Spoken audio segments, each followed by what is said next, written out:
नमस्कार, हमारे खास कार्यक्रम में आपका स्वागत है। मैं हूं आपके साथ दीपा सिंह।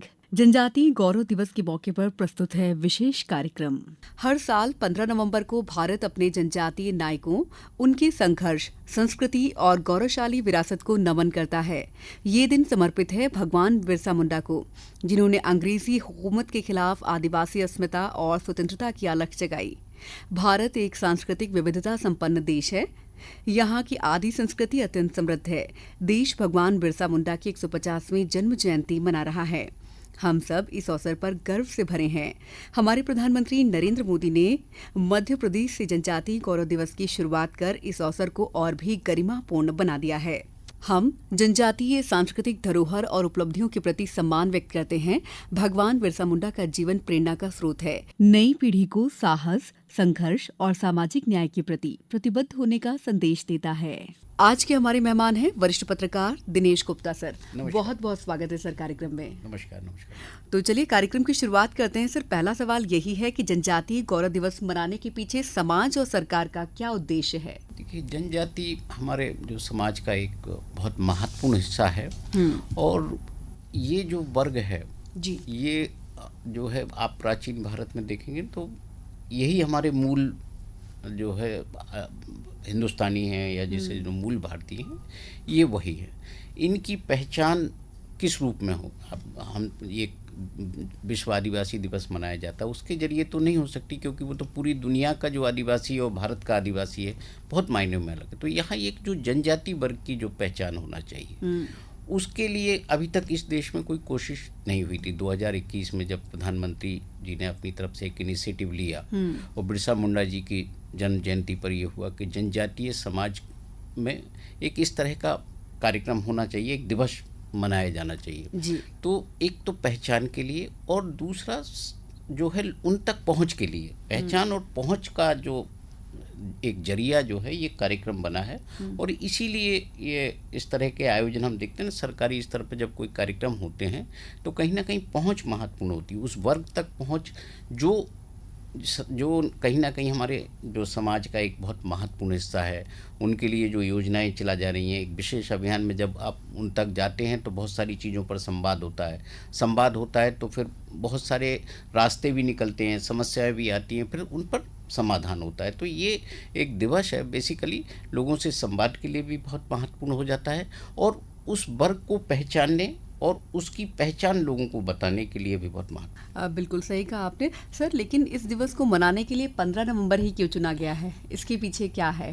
देखिए, बिरसा मुंडा जी जिसे भगवान भी लगा हुआ है जिनके नाम के आगे, देखिए ऐसे बहुत कम आदिवासी प्रतीक होंगे, शायद ही कोई हो जिनके नाम के आगे बिरसा मुंडा का भगवान भी उनके आगे लगा और लोग भगवान की तरह उन्हें पूजते हो।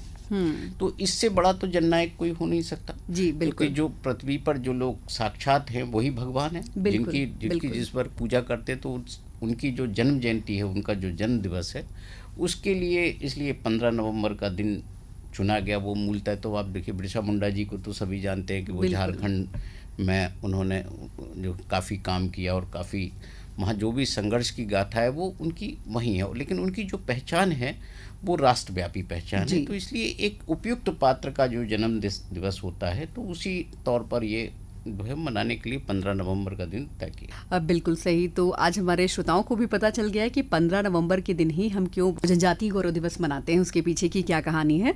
सर, आदिवासी समाज की संस्कृति और जीवन शैली को भारत की विविधता में आप कैसे देखते हैं?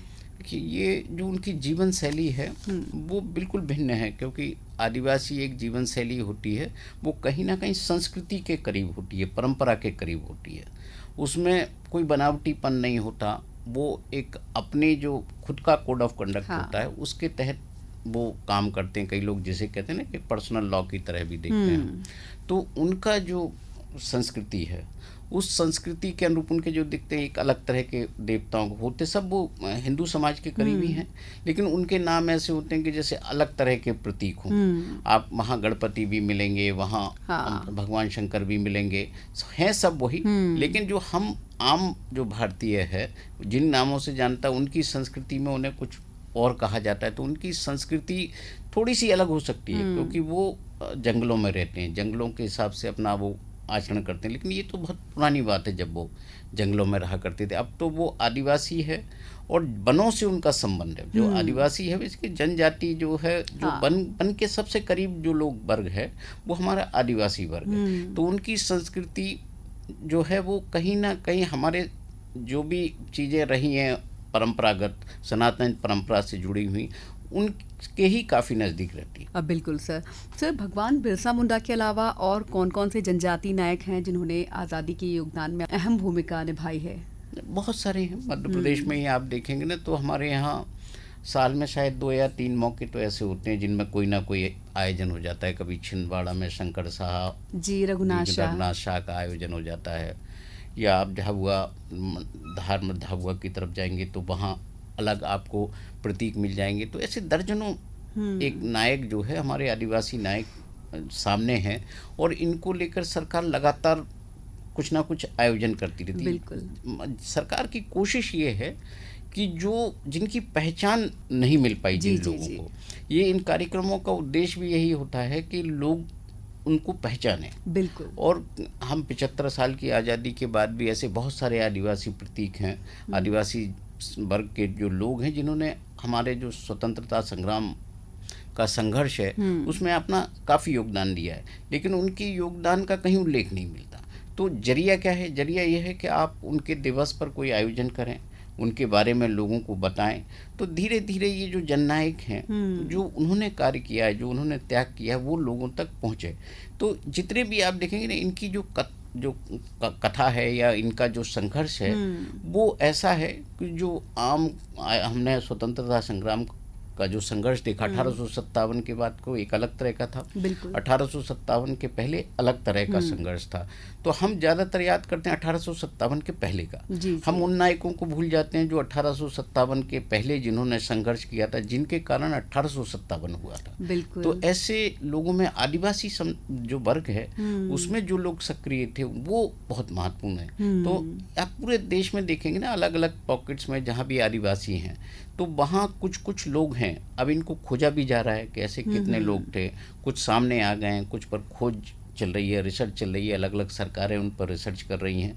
तो बहुत सारे प्रतीक मध्य प्रदेश में और देश में। बिल्कुल सर, अभी जैसे ट्राइबल म्यूजियम्स भी बनाए जा रहे हैं हमारे मध्य प्रदेश की राजधानी भोपाल में भी जो ट्राइबल म्यूजियम है, ताकि लोग भी उनसे कनेक्ट हो सकें। आप क्या देखते हैं कि सरकार के इस तरह के जो इनिशिएटिव्स हैं उनसे वाकई जो आम जनता है वो कनेक्ट कर पा रही है? नहीं, बिल्कुल कर रही है। देखिए, आम जनता तो हमारे यहाँ भोपाल में तो मानव संग्रहालय भी था, तो वो भी उसी का एक बिल्कुल जरिया हिस्सा था। है।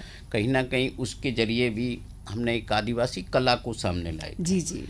लेकिन जब हम आदिवासी संग्रहालय बनाते हैं तो उनकी बहुत सारी चीज़ें होती हैं। आप वो किस तरह के जो है अपने घर में चीज़ें इस्तेमाल किया करते थे, या युद्ध के मैदान में, क्योंकि आप देखिए ना कि आदिवासी वर्ग में भी जो है रियासतें रही हैं, वहाँ भी जो है उसी तरह का संघर्ष रहा है रियासतों में, जैसे हम आम रियासतों में भी देखते हैं।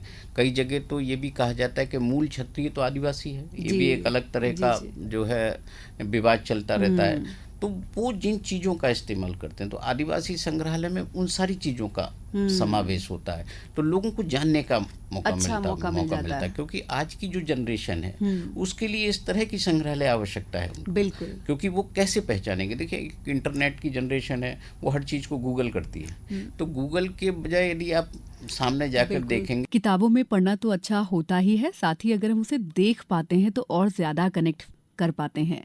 जैसे कि ट्राइबल म्यूजियम में हम जनजातीय संस्कृति, उनका परंपरागत नृत्य, वो कौन कौन से संगीत इंस्ट्रूमेंट्स यूज करते थे, वो सब देख पाते हैं और ज़्यादा जुड़ाव महसूस कर पाते हैं। आप कैसे देखते हैं इसे? एक इमेज क्रिएट हो जाती है, उस इमेज के जरिए फिर आप उसका और रिसर्च करना चाहते हैं तो वो भी हो जाती है। बहुत सारी चीज़ें होती हैं जो पुराने भी पहले भी संग्रहालय बनाए जाते थे, या अलग तरह कोई यदि एग्जीबिशन भी हम लगाते हैं तो इसका उद्देश्य ही शिक्षा होता है और चीज़ों से परिचय कराना होता है। तो आदिवासी संग्रहालय जो है ये एक बहुत बड़ी उपलब्धि है, और हम देखते हैं ना कि भोपाल में काफ़ी लोग इसको जाते भी हैं, वहाँ देखते भी हैं, स्कूल से बच्चे भी जाते हैं।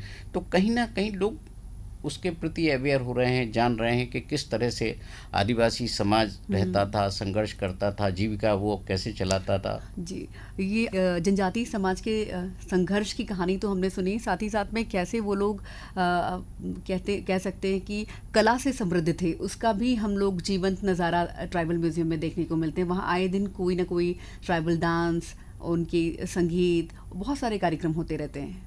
अब तो देखिए, अब तो शहरों में, अब तो चौराहों पर जो खूबसूरती देखते ना कई बार हम, जी, तो वो आपको गौंड आदिवासियों की आप देखते हैं, कलाकृति देखते हैं, वो डिजाइन बनाते हैं। अब तो जो है अब सड़कों पर भी दिख रही है, लोग उससे परिचित हो रहे हैं, क्योंकि उनके पास जो आर्ट है वो शहरियों के पास उतना नहीं है। कि जो शहरी लोग हैं, जो शहर में रहते हैं या जो पेंटिंग सीखते हैं, उन्होंने तो खुद देखकर सीखा है। बहुत सारे यदि उनके जो पुराने आप देखेंगे, जो पॉट्स और बर्तन वगैरह यूज़ करते हैं, वो किस तरह से थोड़ा सा अलग डिफरेंट होंगे, ऑल वेदर होंगे, उनके मकान ऑल वेदर होंगे, वो कैसे बनाते हैं। बहुत सारी चीज़ें हैं जो अब धीरे धीरे लोग, जो बीच का एक समय ऐसा आया था कि जिसमें लोग दूर जा रहे थे। उसका कारण ये था कि कहीं ना कहीं सरकार को लग रहा था कि नहीं, अब इसकी आवश्यकता नहीं है, जी, टेक्नोलॉजी आ गई है, सब जो है टेक्नोलॉजी से हो जाएगा। लेकिन नहीं, जब व्यावहारिक तौर पर जब हम ज़मीन पर आते हैं, धरातल पर आते हैं, तो उसका इम्पैक्ट अलग होता है।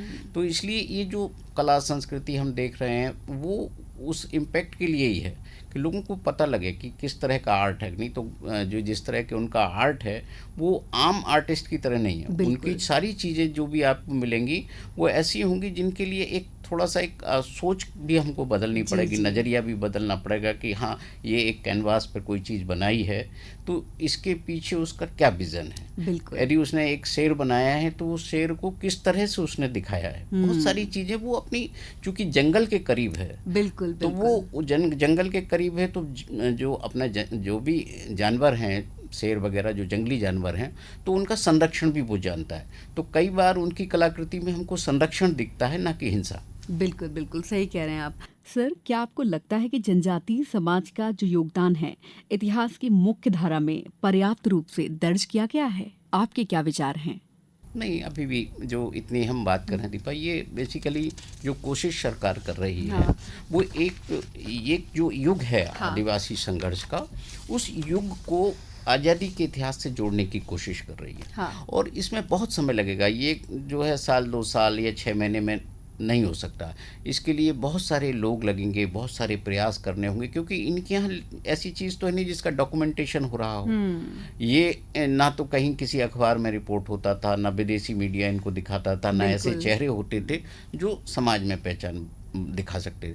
तो इनके लिए अभी पर्याप्त हुआ नहीं है। अभी बहुत सारे जो है कोशिश करनी होगी, और सरकार इसी दिशा में ये जो मनाना दिवस, जनजाति दिवस मनाना शुरू किया, ये कोशिश है। इसमें बहुत सारे नायक अब हमको आने वाले दिनों में सामने आएंगे, जो स्वतंत्रता संघर्ष का जो इतिहास है वो काफ़ी कुछ इसमें आप देखेंगे बदला हुआ दिखाई देगा। बिल्कुल सही कह रहे हैं सर। सर, आज के समय में अगर देखा जाए तो जनजातीय समाज को किन किन चुनौतियों का सामना करना पड़ रहा है?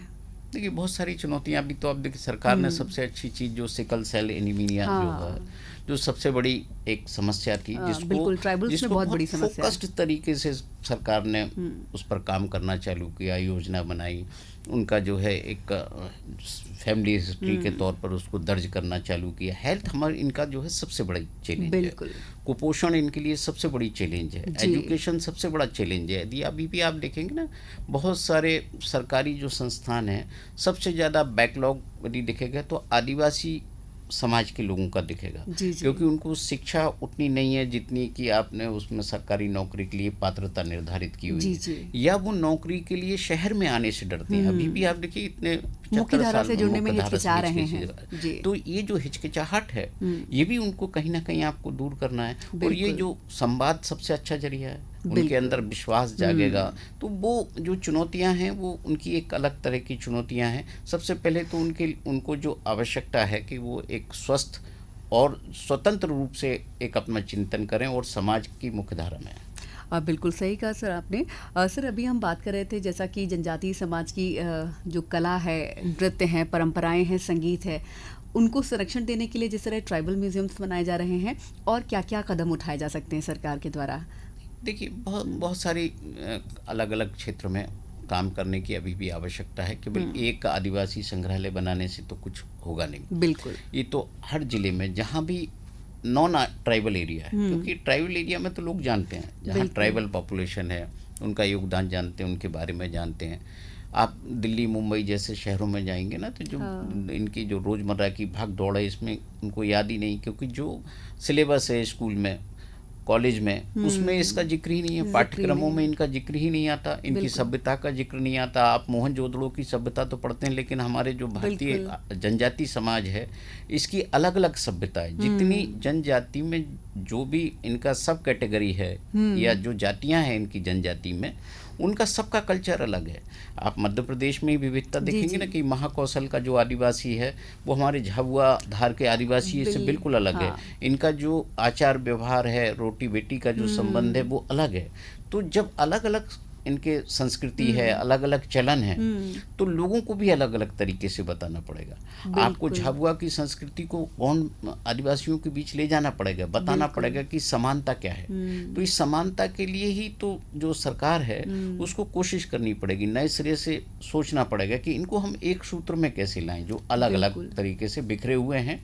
तो जब एक सूत्र में होंगे तो जनजाति समुदाय जो है उसका जो एक अपना ताकत है, उसकी जो एकता है वो अलग दिखाई देगी।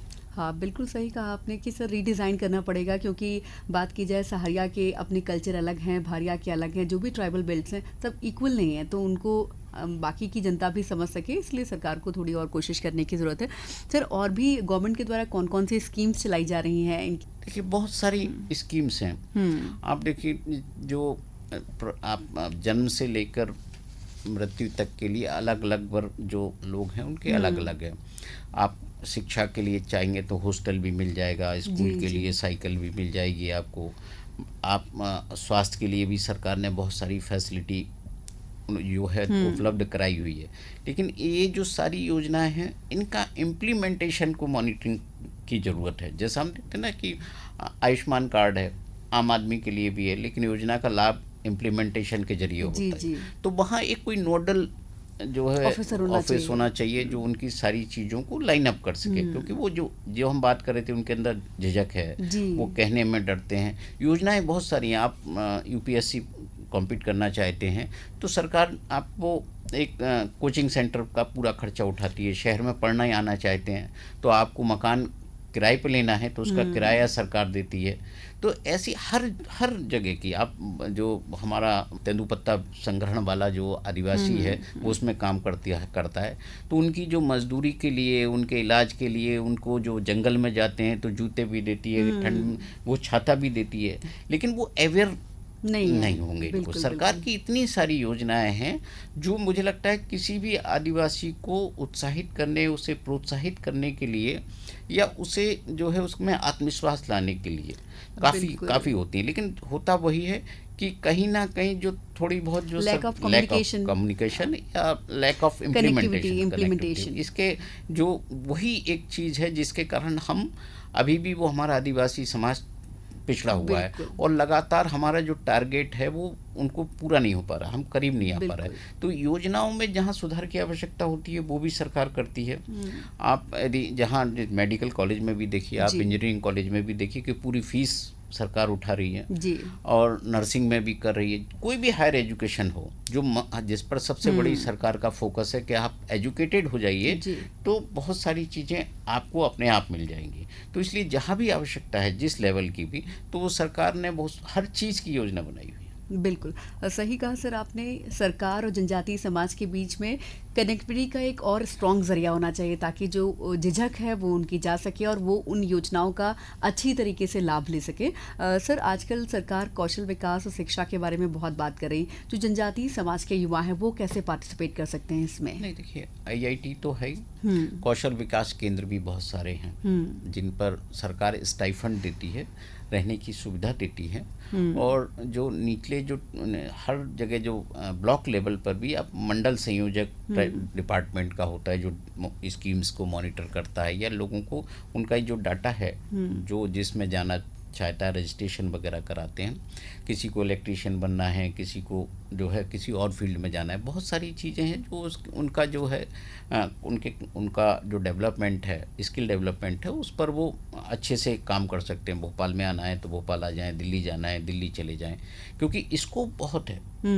स्कोप के साथ सरकार ने फैसिलिटी भी उपलब्ध कराई हुई है, लेकिन उनके अंदर ये इच्छा भी बहुत महत्वपूर्ण है कि इच्छा हो कि हमको जो है इस स्किल को डेवलप करके हमको इस ट्रेड में जाना है, इस बिजनेस में। आप बिजनेस भी यदि करना चाहते हैं ना, तो उसके लिए भी सरकार की बहुत सारी योजनाएं, वो अनुदान भी देते हैं आपको। स्वयं सहायता समूह भी अब आ गए हैं, वो भी कहीं ना कहीं ये सब स्किल डेवलपमेंट से जुड़ी हुई सारी एक्टिविटीज़ है उनकी, क्योंकि जो महिलाएं हैं वो भी काम कर रही हैं, वहाँ सिखाया भी जा रहा है। अब जो बात कर रहे थे हम, विशेष पिछड़ी जनजातियाँ, शहरिया वगैरह, आप देखिए कि कब इनको नगद पैसा देने की शुरुआत हुई थी, वो भी सरकार ने शुरू की थी कि इस तरह की जो विशेष पिछड़ी जनजातियाँ हैं उनको उनके हेल्थ के लिए, उनके एजुकेशन के लिए सरकार ने नगद पैसा देने की योजना चालू की। वो कई जिलों में है, उससे बहुत परिवर्तन आ रहा है। लोग अब जो है स्किल डेवलपमेंट पर अब उनका फोकस हुआ है, क्योंकि अभी तक तो उनकी जो आवश्यकता थी, वो जो शोषण हो रहा था, उस शोषण से वो अब बाहर निकल रहे हैं। जो भी थोड़ा बहुत बचा है, मुझे लगता है आने वाले जो समय होगा तो वो बहुत बदला हुआ समय होगा। और सरकार की जो कोशिश है, चाहे वो स्किल डेवलपमेंट की आपको किसी ट्रेनिंग के जरिए हो या एजुकेशन के जरिए हो, वो अपने पैरों पर उस जनजाति समाज का जो युवा है उसको खड़ा करे।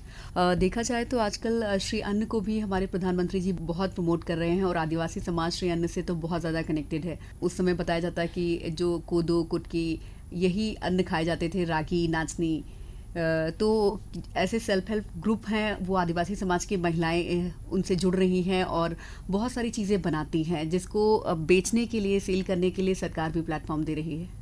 लिंकेज है, मार्केट लिंकेज उपलब्ध करा रही है सरकार। आप देखिए जितना ब्रांडिंग श्री अन्न को लेकर किया गया, उतना किसी और चीज़ को लेकर सरकार ने नहीं किया। उसका उद्देश्य यह है कि आर्थिक रूप से संबल हो और आपकी जो उपज है उसका दाम आपको पर्याप्त मिले। जो आपका खर्च हुआ है उपज पर, उससे आपको उतना निकले और उससे कुछ मुनाफा भी हो। और लोगों को ये बताया सरकार ने एक तरह से अपने प्रचार में कि देखिए ये आप खाएंगे तो आदिवासी को हम देखते हैं कि वो अपने विपरीत परिस्थिति में काम कर लगता। तो ये जो मोटा अनाज है, जैसे मोटा अनाज भी कहते हैं हम, आप देखिए कि लोगों में चलन बढ़ा है इसको लेने का, कि हम जो है ये यदि कोदो कुट्टी का आटा अब आसानी से मिलने लगा, कहीं भी आप जाते हैं बहुत दिक्कत नहीं होती, हाट बाजार में मिलने लगा, इसके लिए मेले लगने लगे। तो ये जो सरकार ने सुविधा उपलब्ध कराई है और लोगों को का रुझान इस तरफ से, क्योंकि गेहूं को लेकर एक अलग तरह का सोच डेवलप हुआ है कि ये रोगों से लड़ने की क्षमता उत्पन्न नहीं करता, गेहूं रोग बढ़ाता है। बाकी जो मोटे अनाज हैं वो रोगों से लड़ने की क्षमता भी क्रिएट करता है और हमको स्वस्थ भी रखता है। तो इसीलिए इसका जो श्री अन्न पर सरकार का ज़्यादा जोर है। बिल्कुल। देखा जाए तो जो सरकार बहुत सारे ऐसे हाट मेले ऑर्गेनाइज करती है, जिसमें इनको पूरा मौका देती है कि वो उनके द्वारा बनाया हुआ घी और उत्पाद अपने प्रदर्शित कर सकते हैं। सर, बात करेंगे कि पर्यावरण संरक्षण, जैसे कि आपने बताया कि पर्यावरण के करीब बिल्कुल सबसे ज़्यादा जनजातीय समाज ही रहता है, तो पारंपरिक जीवन शैली के बीच जनजातीय समाज हमें क्या सीख देता है? देखिए, हमको जो है यदि हम जंगल के आसपास रहते हैं, जंगल में नहीं रहते, जंगल के आसपास भी रहते हैं, तो जो है आपको वृक्ष भी बचाना है, पेड़ पौधे भी बचाना है, और हमारे यहाँ जीव जंतु भी हैं। तो एक दूसरे के प्रति वो खुद जो है अपना जो बैलेंस है वो बना के चलते हैं।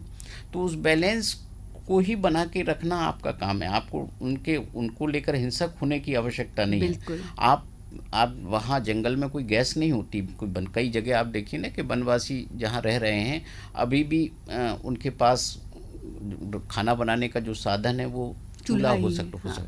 तो उसके लिए आवश्यकता क्या होती है? लकड़ी की। तो वो लकड़ी काटते नहीं, पेड़ नहीं काटते, वो जो गिरती है वो उसको एकत्रित करके अपने खाने में उपयोग करते हैं, क्योंकि उनको पता है कि आज यदि पर्यावरण बचा हुआ है तो हम बचे हुए। जो जागरूकता आम शहरी नागरिक में नहीं होती, उससे ज़्यादा वहाँ जनजाति वर्ग में होती है, और उसी के कारण हमारे जंगल अभी सुरक्षित हैं या जीव जंतु सुरक्षित हैं। जो मध्य प्रदेश में जैसे टाइगर स्टेट की बात होती है, तो वो उन्हीं के कारण उन्होंने टाइगर को यदि प्रोटेक्शन दिया है तो आदिवासियों ने दिया है। बहुत सारे ऐसे जीव जंतु हैं जो केवल आदिवासियों के कारण हमारे देश में सबसे ज़्यादा है। बिल्कुल। सर, जनजातीय गौरव दिवस का सच्चा अर्थ आप अपने शब्दों में कैसे बयां करना चाहेंगे? देखिए, उनके प्रति जो सम्मान का भाव तो बड़ा ऐसा होता है स्वाभाविक, लेकिन हम उनको जो है समर्थन, मार्गदर्शन या उनको जो है खुद के स्वावलंबी बनाने के लिए क्या कर सकते हो, क्या मदद कर सकते हैं, जी, ये जी। ज़्यादा महत्वपूर्ण है। हमें उनके प्रति सोच बदलनी पड़ेगी। हमें उनके प्रति जो शोषण की सोच है उसके बजाय हमको उनके सहयोग की सोच अपनाना पड़ेगी। बिल्कुल सर, आपने बहुत ही छोटे शब्दों में और बहुत ही भारी बात कही कि हमें उनके साथ सहयोग करना चाहिए शोषण के बजाय। सर, आप श्रोताओं को क्या संदेश देना चाहेंगे इस मौके पर?